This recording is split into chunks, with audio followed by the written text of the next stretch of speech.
Welcome back to another Triathlon Podcast brought to you by Mana Apparel. As always, we're going to be catching up on what's going on with the triathlon world. I'm Jenna Caer and joined by Josh and Fede. This week, we're definitely going to jump into the T100 Qatar race, the results there, the overall series, and what that means for next year. And perfect timing, just before we jumped on here, we had some breaking news from Ironman that might not surprise some people if you're super into the industry, but it's some great news that I know we've all been looking forward to that will hopefully lead to some changes within the professional racing. But before that, we're going to catch up with the crew and see what's going on with them. Let's get started with Fed. How are you doing these days? Yeah, hey guys. Good. Everything's going well. About to go for a run after we record this. And things are going well. Training's going okay. Haven't been to the pool as much as I would like to admit, which, I think I blame it on December and the December weather. So yeah, all good, and looking to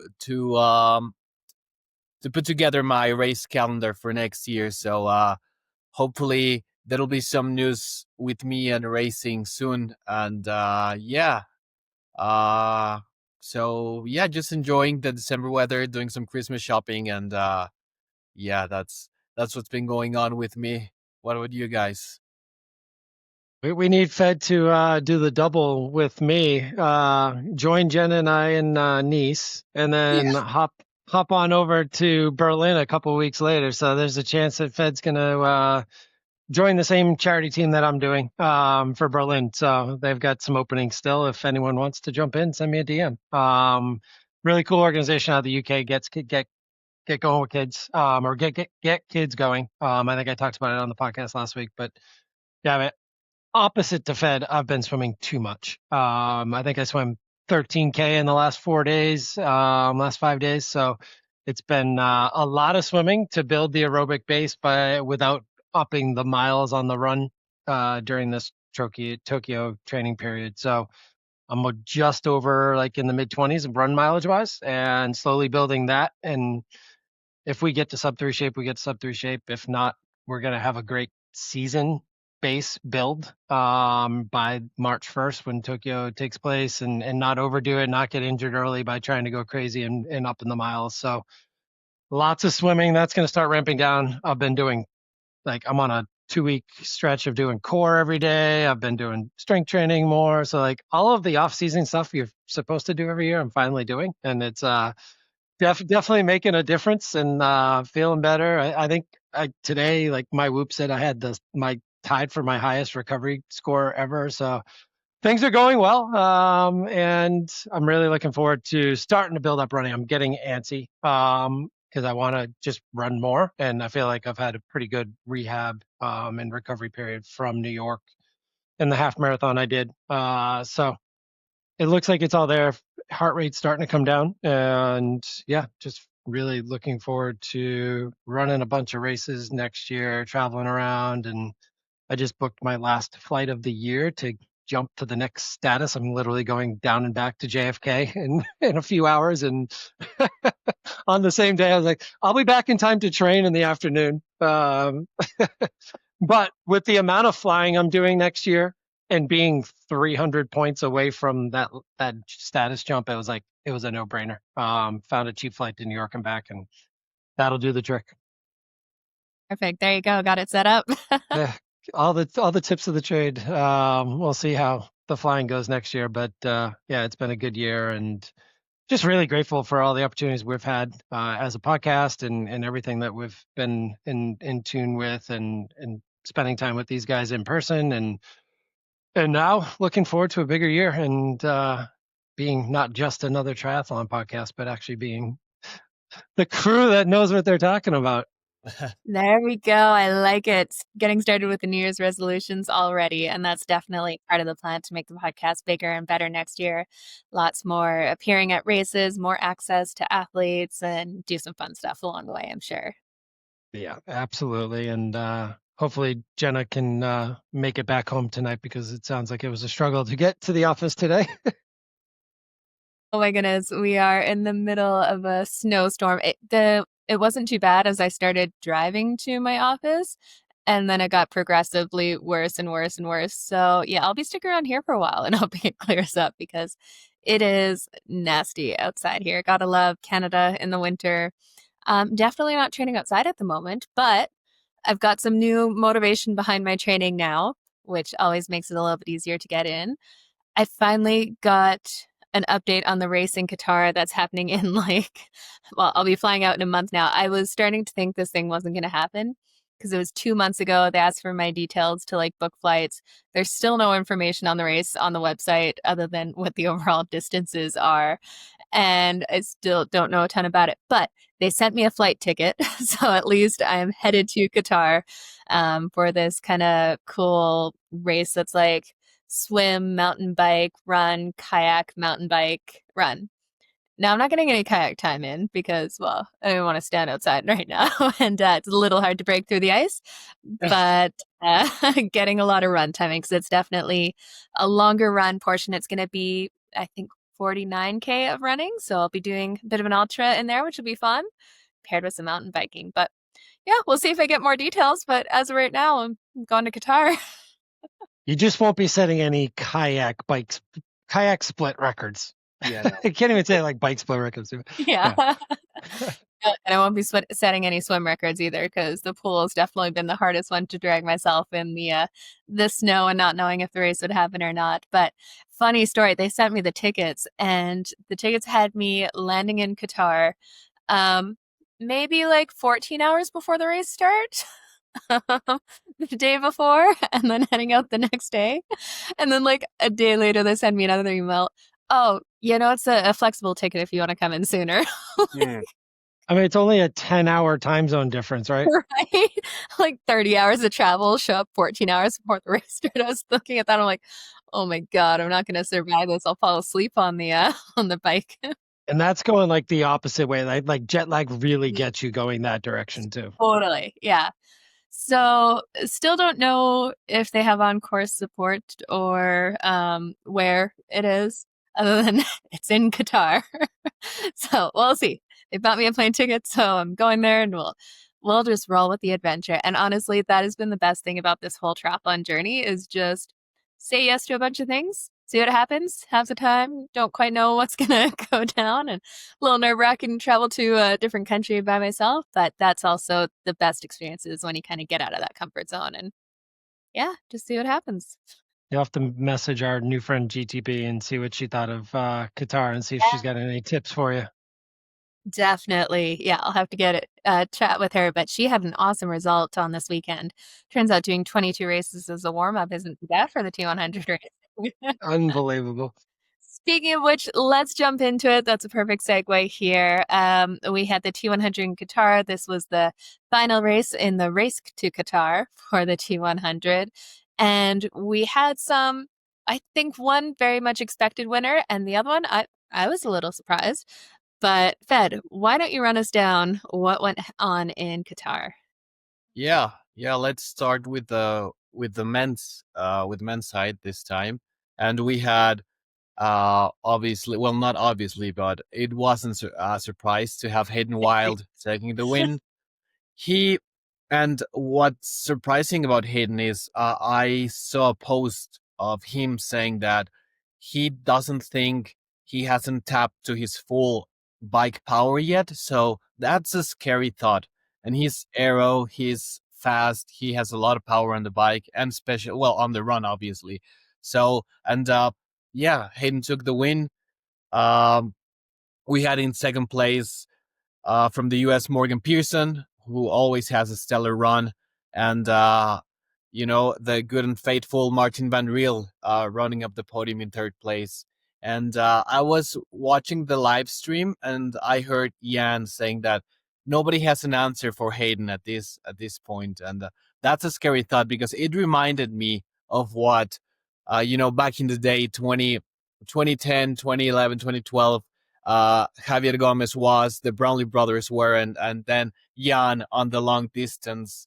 Nobody had an answer for those guys. So maybe we're gonna start to see domination from Hayden over the T100 distance 70.3, and hey, Maybe he becomes the next gold medalist come LA. Definitely. Yeah, and you know what? I know I was hoping Yelagines would be able to back it up in there, and he just didn't have a great day, which sounds like he did a ton of travel after the 70.3 World Championships, heading back to Australia, time with the family, and then heading out again. Yeah, I imagine it's pretty hard to turn around from winning the World Championships, the goal you've had all year, to try to get excited to race in December. Yeah. You don't see Yellow without the run legs too often. Like even in a bad race for him, it's typically been, okay, well, I'll finish strong in the run. And he literally dropped spots on the run and fell backwards, which we haven't seen. This is the first time he's not been on the podium at a T100 race, except Yeah, for his DNF in Singapore. And that we know is a DNF central for a lot of people. So yeah, it's the first time he hasn't been on the podium. And that just shows like, look, you get up that high and you have such a great result and you back up and you repeat a 70.3 champion, you do all the travel like Jenna says, and it's just and there's a very small outside chance that you could get first overall in the series, and that was gone during the race. He knew that. And it's like, how do you push yourself? And just internal motivation, just it wasn't there. And he felt like he was off a little bit during the week, and it just didn't have that same mindset going into it of that urgency. And we saw the same thing, and Fed will get into it. We saw the same thing a little bit from Lucy Charles too. It was just like it's not an easy thing to back up a few weeks later after 70.3 Worlds to come in and try and do that. And Lucy had something to fight for.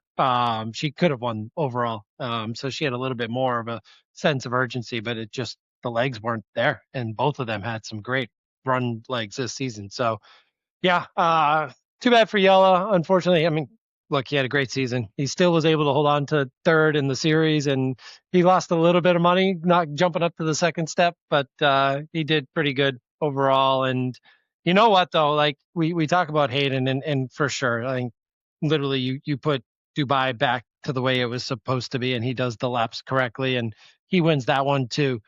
But that race introduced us to Morgan Pearson and how close he was getting, right? Because he did actually win the event. This one, he backed up. So if anyone had the best race and the best race weekend, I would say on the men's side, it was certainly Morgan Pearson, because he's now able to hold himself enough in the bike to let his run be a factor. And to watch that live stream and have him go flying past a pack of 4 dudes who are typically on the podium in these races and not one of them being able to I mean, like Matisse tried to go. I was like, of the 4 of them, Matisse was probably the last one I expected to go with him. yeah. But, You went for it. but he did. And Morgan threw down like a minute and a half faster than anyone else on his run split. Now, put him neck and neck with Hayden, and I'm sure Hayden's running a minute and a half faster as well too. But Hayden's in zone 2-3 with these runs these days. I mean, he gets out, he puts a gap out there. He's barely opening his mouth to breathe. It is a different world, but I feel like if their dynamics can catch up to him and push him on the run a little longer, we'll see how Hayden's strategy plays out. Because when he's been tested throughout the end of a race, that's where things have broken down. And in these T100 races, that hasn't happened. Like he's literally been out in front and just gone. Yeah. Absolutely. So And that's when we see these kind of dominating performances, that's when we see a change in how the races are raced. They realize that they need to be stronger on the bike to be anywhere within range of Hayden to even have a chance, right? And he's just so strong backing up. So I have a feeling we're going to see a lot of the pro men working on that bike split over the winter, whether it's aerodynamics or just pure power. Definitely. yeah. Yeah, and like speaking about Morgan, he has been training a lot on the run. Like his Strava title for the race was last key session before marathon project. So this was probably his speed session. So imagine if he comes fresh, just training for a T100 race. I think he has the run talent to go toe to toe with the likes of like Yella, Marten, Hayden, and on a good day he can definitely take the win. So exciting things to come for Morgan. And yeah, let's see what this marathon project is. Yeah, I think, I mean, he's good buddies with when I saw Morgan put up a post the other day, and it was about the fact that he had now taken over the #1 swim overall in PTO rankings, and now has the #1 run in PTO rankings.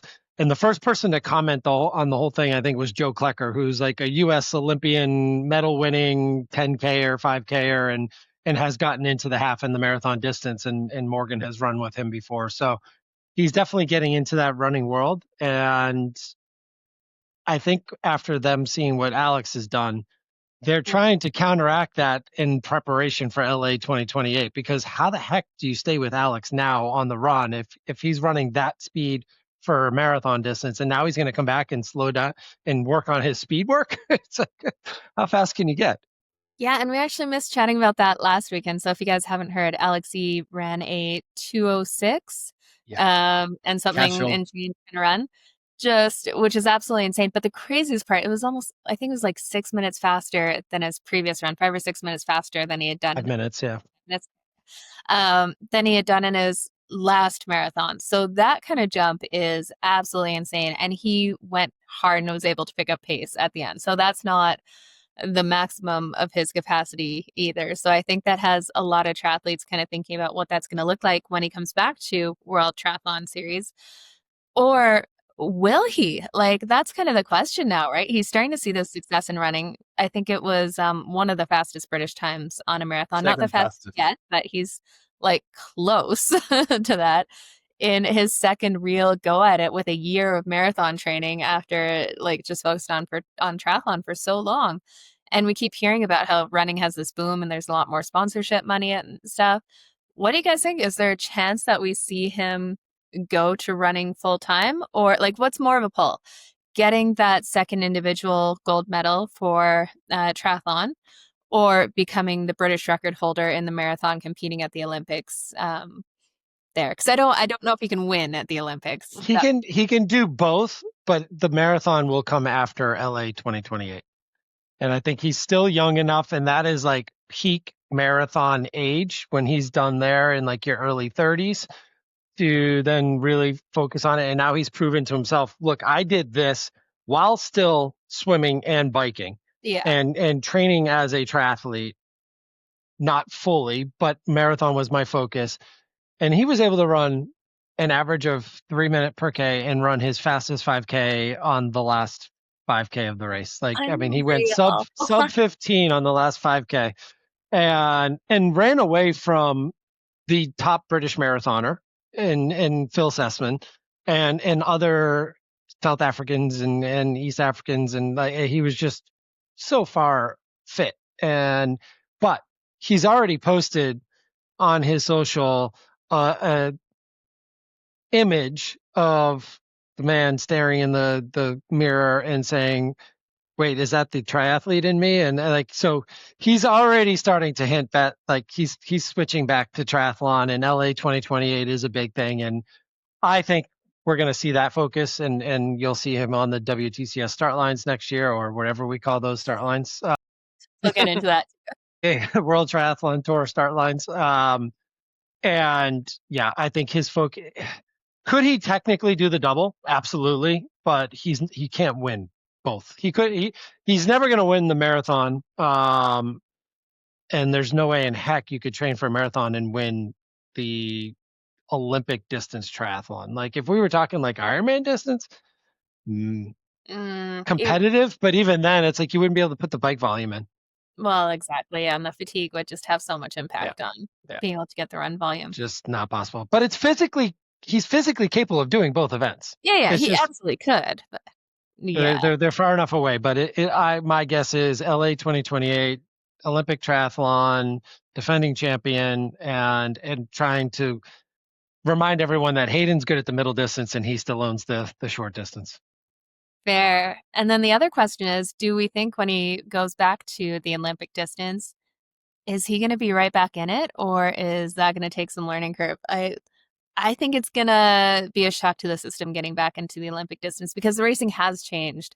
a bit over this last year, and especially if you have Hayden Wild kind of jumping back in there with the Maddie Hausers and stuff, and they've definitely started to push those swims even more off the front to get those gaps. So will Hayden and Alex be left behind, or will Alex have the bike volume and power and training in to bridge back up after that, or hold on to Hayden? I'm so curious to see how it goes when he gets back into the Olympic distance. I'd be more concerned about the swim. Like, I think if you can hang in the swim, the bike gives you enough reprieve, but then they are going to have the breakaways. But he's got to get his swim speed back. Yeah. And I think that's going to be the biggest concern, because that's where I think the difference is coming in this new wave of racing in the Olympic distances. The breakaways in the swim are turning right into the breakaways in the bike, and Maddie Hauser's gone. And now you add Morgan Pearson to that world, and like, okay, Maddie and Morgan are gone, and oh, wait, they can run. Yeah. So Alex would never have a chance of catching up unless the swim comes around. And he talked about in his series, Vamos, for the marathon build, how important the swim was in everything he did leading into Paris. So that was already a hard piece of what he had to bridge the gap up to when he was doing just triathlon. Now he's taking it down a little bit and he has to bring it all the way back up. It's going to be a big focus of his. My guess would be the swim, and then obviously the bike volume on top of it. The run, he can just literally go and do like a zone 2 jog. I think it's not going to be too hard for Alex to bounce back to Olympic distance racing. Yes, it's going to take a couple of races, but he still got plenty of time to adjust. And I think come LA 2028, we're going to see Alex, Hayden, Morgan, Maddie Hauser just competing for the gold medal. And I think it's going to be really exciting. And just adding to what Josh was mentioning, yes, Alex has the physical ability to compete at both the triathlon event and the marathon. However, it takes that little bit extra to win those events. So I think it's going to go all in towards LA 2028 for triathlon. And then I think we're gonna see the first triathlete to not go to Ironman racing first and then go, like, he's gonna try to do a Gwen, just win gold and then try to win the marathon. LA 2028, and then win the Boston Marathon the following April. Yes, and then potentially compete for a medal at the 32 Olympics in Australia. Yeah. No, would not be surprised at all. It's endless possibilities there. But it's just exciting to see that these triathletes are of such a high caliber in the individual sports that we have someone who could like very realistically have the fastest British marathon time if he tries a few marathons kind of thing. So they're not just athletes who are okay at 3 sports, they're world class within their sports too. So, he's sticking to the T51.5. Yeah. Yes. Or whatever that ends up being there. Well, let's get to the women's results here before we jump into all of that with the new series and some new announcements that T100 has brought up. So, Fed, what happened on the women's side? We had the battle between the top 3 for the World Championships. Yeah, we had quite the battle. And like you were mentioning before, we saw Lucy just not being able to have the leg speed after 70.3 Worlds. And obviously, when you have the likes of Kate Wolf, GTB, Julie Deron, Ashley Gentle, I mean, you need to be on top of your game. And, Kate Wolf, it's becoming a weapon over this distance. And she is getting better and better every single time. So the Great Britain triathlon is in a really good place right now with the men and the women. So really happy for Kate taking the win. Then a friend of the podcast, Georgia Taylor Brown, coming in second, and Julie Deron, who's always she's like the Marten Van Riel of middle distance racing. She's always on the podium no matter what. If she has a bad sleep, she's there. If she has a bad bike, she's there. So she's just super consistent. And Ellie Salthouse with 4th place, super solid. And then Lucy coming in 5th. And also surprising to see Ashley Gentle not having the best race, but when still a solid on the 6th place, but when you say Ashley Gentle, you expect her to see on top of the podium. But yeah, it was incredible to see these women battling it out, and just crazy to see how it was amazing. It was amazing that Ashley was even racing. Yeah. And Lucy Byram too. Like the fact that those two took the line was just like a whole different level. But I mean, Ashley had just had a miscarriage, a week, 8 days, 10 days before the race, and had to fly there herself. And Josh wasn't around because he was in Patagon Man. And it's amazing that she was able to take the line, and have the performance that she still had, and finish in the overall series the way she did. So kudos to Ashley and everything that she had been through, and hopefully everything works out best for them if they're trying to plan a family in the future. But yeah, it was some really interesting dynamics, because we've never seen Julie Durand get outrun either, and that happened. It was like Georgia Taylor Brown was like, wait, nope, Julie, sorry, it's my turn. And we were talking about this before we hit record, but Georgia Taylor Brown was on her 22nd race of the year across multiple facets, and we had talked about it in our interview with her. Go back and listen to it. It's one of our most viewed interviews that we've done, and thankfully to her, because she's won a lot since we've done the interview with her. And to see that run. Now, Kate Wall was struggling coming across that line. There was some puke coming out, and like she was cramping up, and stomach wasn't holding and she got to that line, and GTB was only 30 seconds back, 20 seconds and 20 seconds back, and walked towards the end. So technically maybe 10, 12 seconds back of her. Like she was close. She was one lap away from like totally taking the lead there. So I think good thing they had the right lap counters out this time, because those boards were serious. Yeah. And I think for a long time we were kind of wondering, like, GTB is so good. She's been so good across Super Tri, across Olympic distance, and this T100, she just wasn't really a factor at all, right? And when we talked to her, she mentioned how fueling was the thing that she was really struggling to get right on a 70.3. But between that result in Bahrain and then backing up here with a solid run, it just goes to show fitness wasn't the problem. It was getting that fueling right. And she seems to have it dialed in now, which is a scary prospect for everyone next year, for sure. We are her good luck charm. It's true. Before all her big race, I mean, she set a new record right after talking to us. Season definitely took a turn for the better after that interview, for sure. And the other, you speak about nutrition, it was hard to watch Lucy Charles too. And it's like, how much did that factor in? Like Jan's pointing out, like that bottle's gone in the next like 500 meters or within this next lap, any bump. And it's like, how does that happen at that level? It's like, oh, it's okay. You hear an age grouper. It's like, oh, it popped out. And like, we don't have all the tools and stuff. We don't want to say names, but something happened in Kona this year to somebody. Yeah. You had all kind of issues with the bike, but it's so hard to watch a pro who like that is they're so dialed in, and as our age groupers these days, there's not much of a gap between that at the front end of the races, but to see it that early on in the bike, and it's like she must have hit it, obviously mounting the bike and knocked it off a little bit, but in those races, they only have so much on their bikes with them. It's not like an Ironman where you have like all these extra bottles and you've got your needs, special needs and stuff. So I wonder how much of a factor that played into the race, and you lose 100 and something grams. Yeah, I heard she might have been sick going in like that week. Yeah, that's true too. Yeah. So sounds like she wasn't feeling 100% going in, and that is a big ask on the body if you're not totally. And now you're not getting electrolytes that you wanted.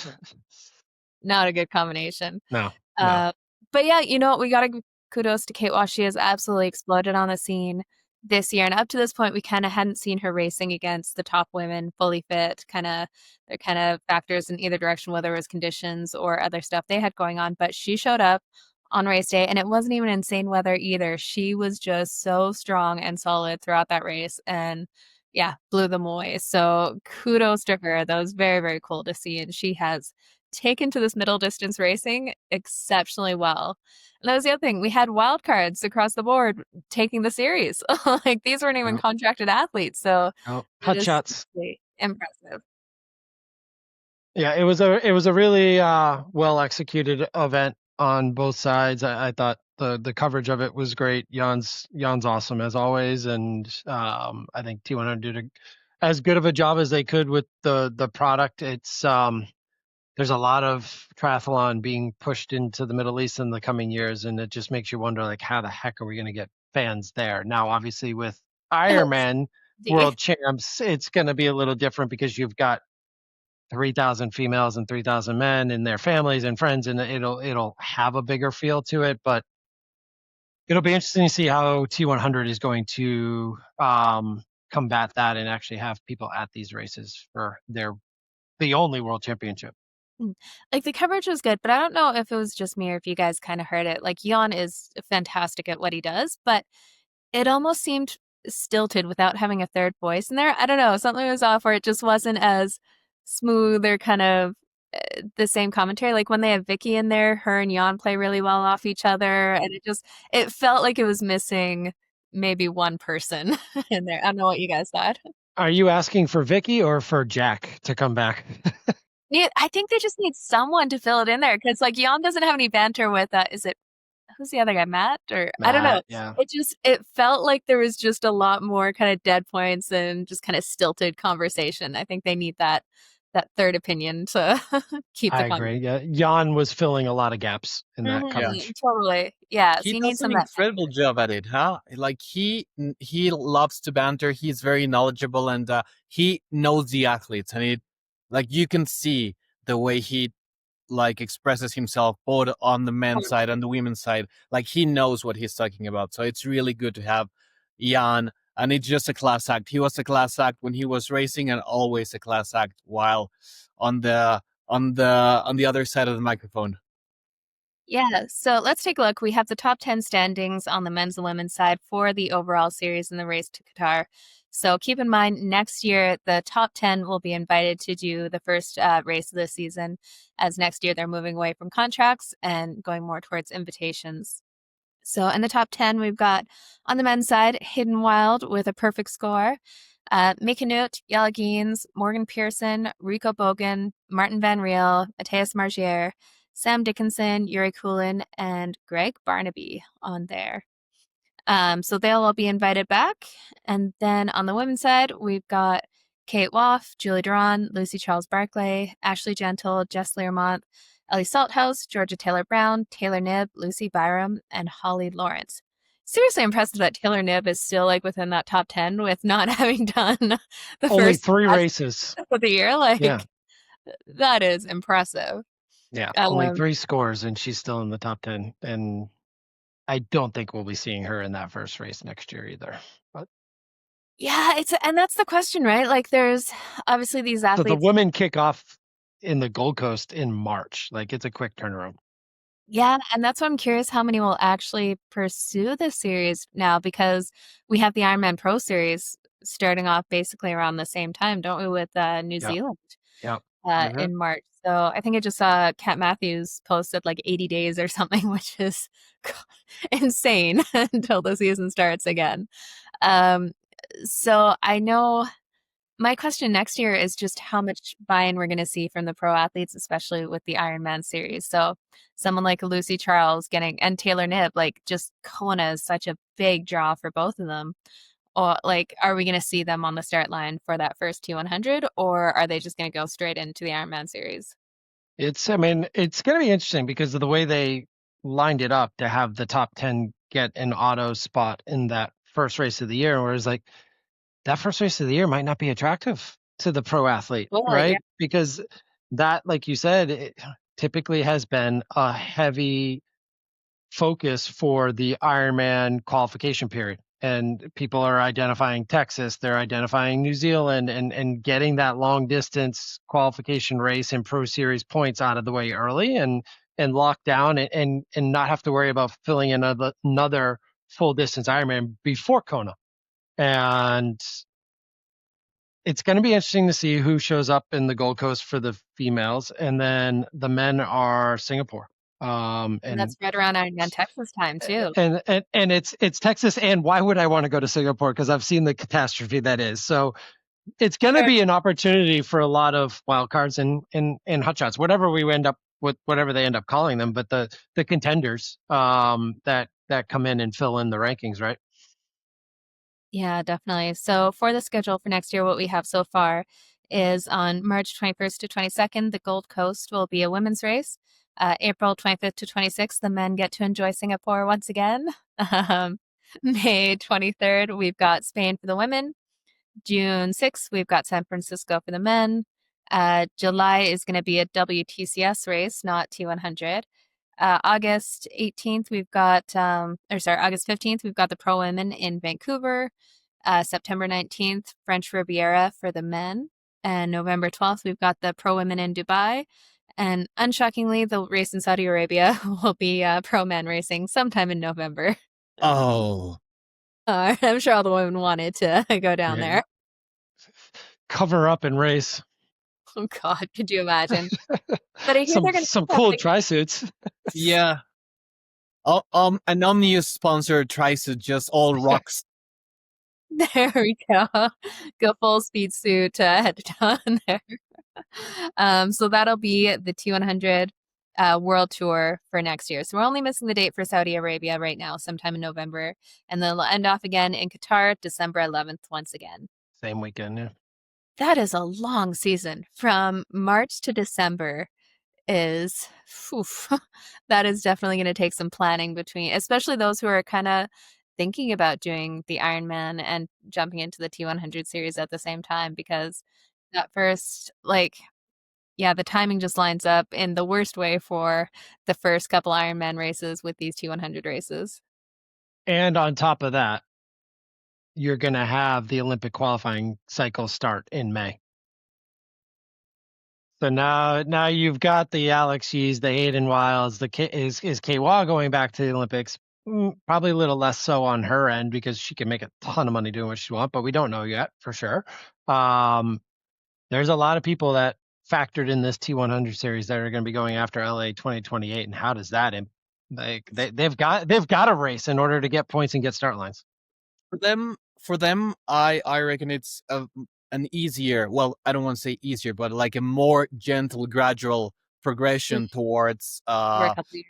Yeah, exactly, because their qualifying process starts in May, so they can sort of like raise themselves into fitness with this, sprinkle a couple T100 events here, another half Ironmans there, and then be race fit for the Olympic qualification process. But it's for those long distance athletes that they need to turn around things in March, because Ironman New Zealand, it's looking like it's going to be a tough start, and everybody seems to be wanting to go there, so it's going to be exciting.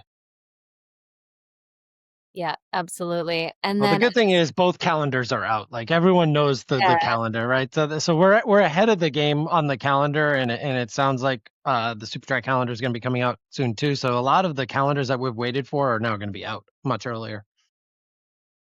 Yeah, so the other thing going on with T100 is they just had an announcement come out that World Triathlon and the PTO announced they're going to have basically a new umbrella property called the Triathlon World Tour that'll be launching in 2027. So it sounds like loosely a merger is going to be happening between the two organizations with the goal of growing the sport down the line. So I don't know how much you guys read into this one, but it's really, from my perspective, I'm curious about what this will look like. Like anything that's kind of pushing the sport forward and giving more investment into it is good. It sounds like they want to ramp up to doing a lot more races and doing something like we were talking about, Josh, similar to Super Tri, where they're planning on buying up a lot of races to make a big kind of branded series similar to an Ironman, but on the shorter distance courses.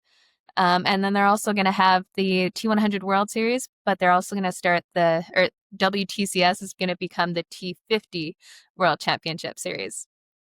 And I think that's where a lot of people have questions on that T50. What do we think? Are they going to shorten the distance, which right now is 5150, to T50 and make it a shorter swim, shorter bike kind of thing? Or do you think we're going to have still Olympic distance, just rebranded and I guess rounded down to T50? What do you guys? I think it's going to stay T50. How they actually get there, and is it technically T50 or is it stay 51.5? It's now again, all of these distances have been arbitrary and made by brands, and over time, this is what it's supposed to be. And I think the PTO became the T100 because they wanted a different distance introduced at 100 kilometers.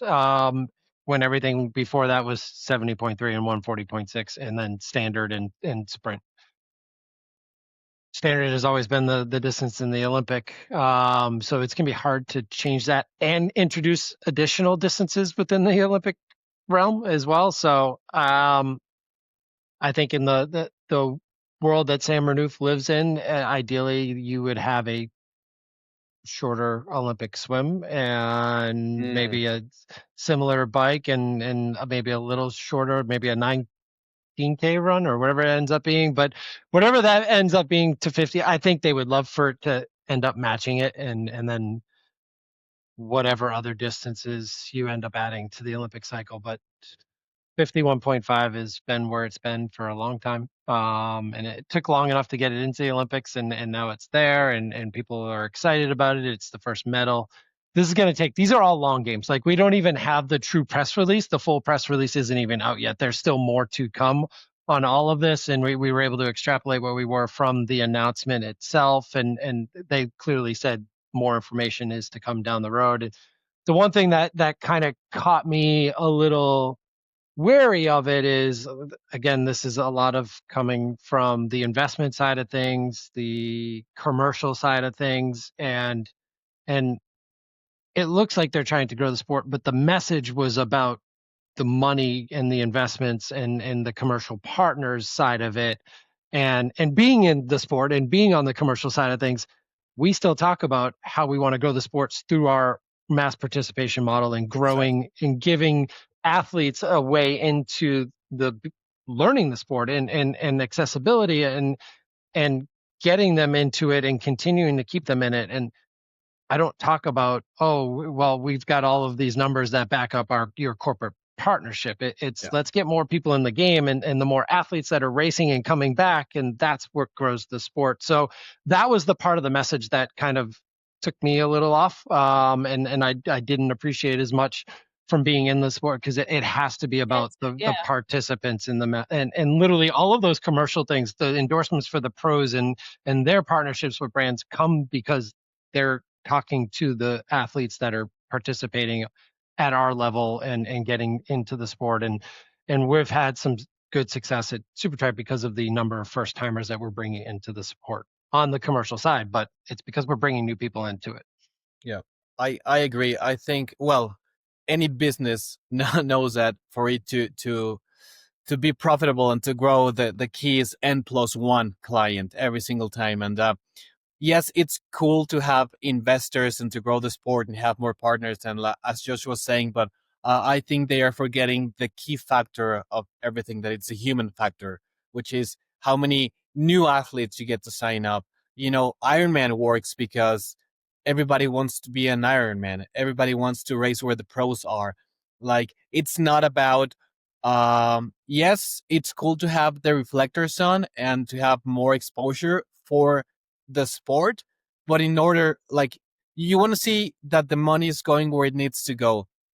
Pay the pro athletes more, give bigger prizes, have something that the age groupers want to be involved with, make a story with the brand, not just we're gonna dump a bunch of money and have a bunch of races and see what happens. Because, like, honestly, nobody is gonna be willing to go. Like, let's say if you have 2 races in California, everybody's going to go to sign up for Oceanside rather than the other X race that's happening in California. So they need to have something more than just dumping a bunch of money and growing the sport, quote unquote, and need to consider that athletes want to be part of something bigger than themselves, not just a race at a random place. because that's not how you grow the sport in a way that it's sustainable and for the future. Yeah, and I don't think a world championship in Qatar is something that motivates the average age grouper, to be perfect. Hopefully when they do this, so when they first set out, they said they're going to kind of make racing more affordable. So hopefully that's something that they move back towards if they do try to promote this T50 kind of series or distance and make it a reasonable entry point for I people. mean, T25 too, going all the way down to the sprint distance. I mean, I'm all for cutting the swim shorter to make it a T50. Yeah. 1K swim, 40K bike, 9K run. Perfect. Perfect. Love it. Don't change the bike. Don't change the bike. The one thing that did excite me about this, though, was seeing it sounds like they're going to kind of change how they do the broadcast, right? Like, I'm a super fan, so I've got the World Triathlon subscription, so I can watch all the Olympic distance racing. But I don't think unless you are a big fan of the sport, you're paying to see that. And so those athletes go underappreciated, and it's not inspiring as many people as it could to get into the sport. So I guess from initial understanding, it sounds like they are planning to broadcast those more openly, like they do with the T100, have good coverage. And T100 really does do great coverage. I'd say like it's not absolutely perfect, but they have definitely made everyone else raise their game to kind of showcase these races. And especially if that means bringing some of this Olympic distance racing to the general public, not having a paywall in front of it, I think that's definitely good for the growth of the sport in the future. Yeah, I think that is a big piece of it, and I think the overall idea is there, and bringing a lot of these organizations together, and it sounds like they're all talking. I mean, Michael Dewes from SuperTri was there racing in the T100 in Qatar, and they're talking, and I know that conversations have happened between the T100 and Ironman and SuperTri and Ironman and then USAT and World Triathlon. So the gap though with the T100 was this North America piece, and there really isn't anything here, and I think at the end of the day, there is going to be some type of ecosystem that has to talk to each other. And we've talked about this in the past. Like, do we see a partnership between Ironman and T100? And is this actually a separation of the two of them a little bit? Yes. But at the end of the day, we all have to keep these athletes in the system, and it starts with the short course and getting new people in, and whether that's with a relay or a corporate fundraiser or some type of realm to get new athletes in, and then give them a reason to go to Ironman or T100, but come back. And your local triathlon down the road where you've got the swim in a pool and things like that aren't going to get people to come back year on year, because if they stay in the sport, they're going to they're just going to get better than what they would do in a pool swim. So they're going to graduate from that level. And we need to have opportunities for them to not have to spend the time that they would spend training for an Ironman or a half Ironman or T100, but still have that same type of world where they can go and compete in a festival environment and see the big brands and all of that you like to get, and have it not cost an arm and a leg or 20 hours a week to train for. Yeah, no, absolutely. Making it easy for people to get in. That's the old saying is a rising tide lifts all ships. So the more people who are involved in the sport at all levels, everyone wins, right? Yeah. So hopefully some good things coming from there. And we are going to transition from the amateur side of the sport and the T100 over to our friends at Ironman. So there has been a debate for a long time over the distance that the pros should be in Ironman racing. So currently they're at 12 meters, and that was a distance that was set back in the 1980s because the reflectors on the road in Kona were 12 meters apart. So it was easy to tell the distance and where he needed to be. And yet the tradition has held. And the argument for the past few years has been that the bike technology, the speeds, everything is increasing so significantly so that you are still getting a fairly drastic draft benefit from even 12 meters. And we've seen that with T100. Like we see a big shift in the bike portion of T100 compared to if those same athletes race Ironman, because they get a lot less of that draft. So just before we jumped onto the podcast here, we got a press release from Ironman that let us know that they're conducting comprehensive draft zone testing in coordination with Race Ranger and Mark Grablin, who is an aerodynamics tester actually up here in Canada. So what they're doing is, it sounds like, Josh, you had a few more details. They were doing some baseline testing earlier this year. Yeah, so it sounds like in June of this year they did some baseline testing, and that just kind of set the standard. And this is something that we've found out that they've been doing before. Like this type of testing has been done. This isn't the first, and we know that there's been a call for the change from 12 to 20, and or just make a change from 12 and move it up with the speeds of the race now. But this is stuff that has been done before. There has been testing done, but right now, as we speak, and this week, they are in Tucson for round 2 of this year's testing.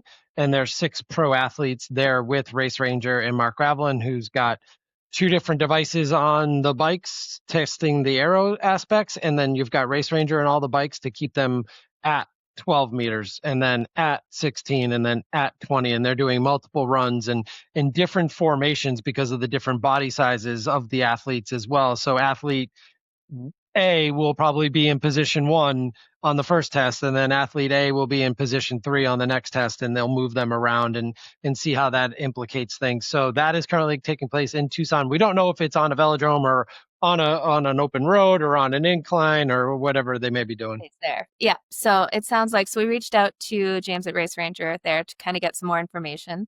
And what he said is that they're just being sure they put a lot of thought into this whole process and that they're doing it properly to make sure the data makes sense. And like you mentioned, they are working with Mark Gavelin, and he's using aero sensors on each of the bikes, 2 of them on each bike, just to, get rid of less chance for discrepancies for it. So if that's the way they're doing it, then they're going to be doing it with that sensor, it would be a flat road, like a long flat road, essentially.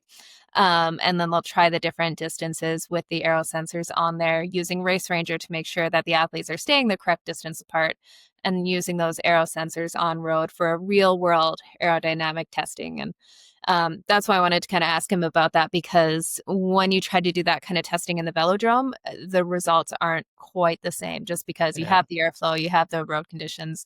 It's a lot easier to just stare down at a blue line than it is to ride in outside conditions. So it sounds like they're doing it as close to kind of real world conditions as they can at Ironman pacing, and with all of the external factors involved as well. So yeah, cool to see that they're actually putting in the time and investment to see what the difference actually is.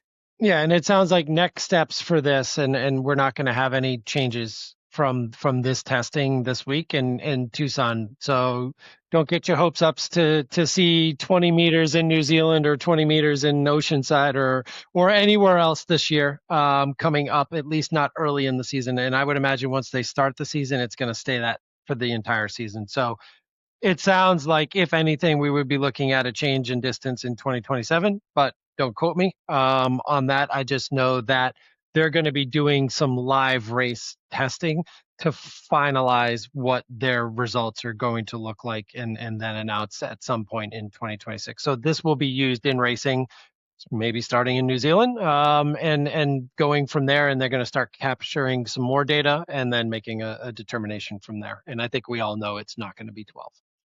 I really wish they do it. I mean, if not for every single race, that they start doing it this year for the championship races or the big races, like your Frankfurts, your obviously Kona 70.3 Worlds, and I don't know, maybe start doing it at courses where it's easier to gauge the drafting, like a flatter race, so like a Texas, for example.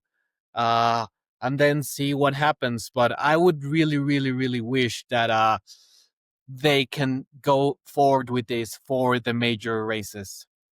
I think you're right. I think if they could do it for 70.3 Worlds in Nice and then Kona, I think that sounds viable, right? Yeah, and that's just, especially a course like Kona, like that 12 meters makes a big difference, because it's rolling, but it's not rolling enough that you're out of aero a ton and stuff, and you're still going to see a significant benefit. Sorry, Patrick Lange. Shots are really fired. I do you guys remember there was a really cool press conference about the newly retired Braden Curry when I think when I don't remember the year, but he said something along the lines of, yes, and Patrick had his blue Smurf helping him out, talking about Andy Wright pulling him up with on the bike course there. Oh my goodness. Always fun to get a little gossip and insight there too. Yeah, that was cool. Yeah. Oh man. So yeah, it'll be it. And you know what? It's a market change from, like, even we had the conversation with Scott Drew.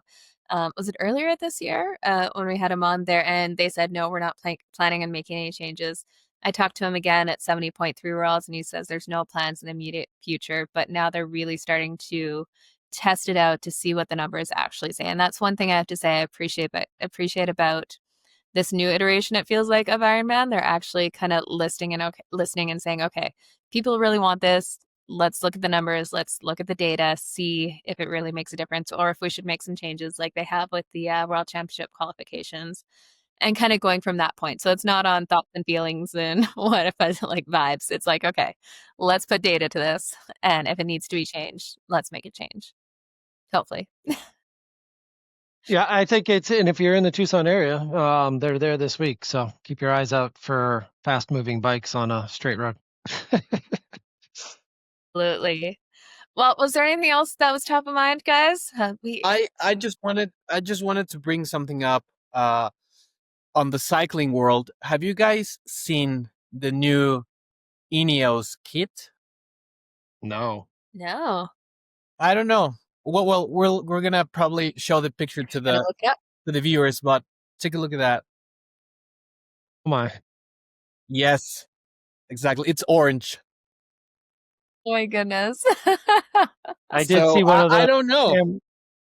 I did see one of those Camworth Ineos vehicles in front of me the other day on the road, which I thought was kind of neat. Like, man, those things are badass. Yeah. Yeah, that is the what's it called? The Grenadier. Yeah.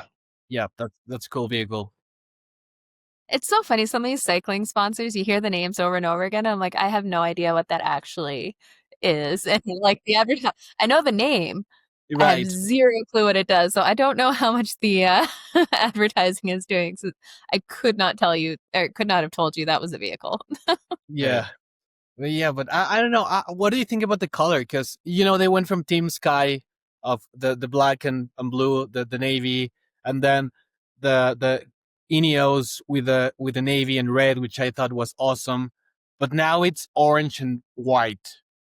Orange and white shorts. Yes.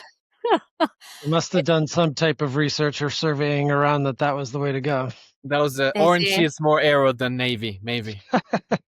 They're saying it's designed to stand out. Well, it's very revealing. Definitely standing out.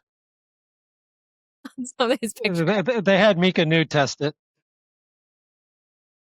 Oh my goodness. Well, you'll be able to find them in the Peloton. We will say that. Yeah. Oh, fair enough. Yeah, definitely looking forward to another season of cycling ahead too, because we always geek out on that a bit as well. Just loving the endurance sports all around. Absolutely. Well, it is officially off season, and hope everyone. Keep training because the season's only getting longer. Oh my goodness, absolutely insane. Well, thank you as always, guys, for joining me. If you're listening to this, go check us out on YouTube at Another Triathlon Podcast, and definitely give us a follow on Instagram. Same deal at Another Triathlon Podcast, and from there you can find all of our handles as well. We definitely want to do some more fun stuff with the audience, traveling to more races next year. I've got a fancy microphone with our name on it, so that's how you know things are getting legit here. Yeah. Stepping it up. Absolutely. Well, until next time, we'll chat to you guys soon.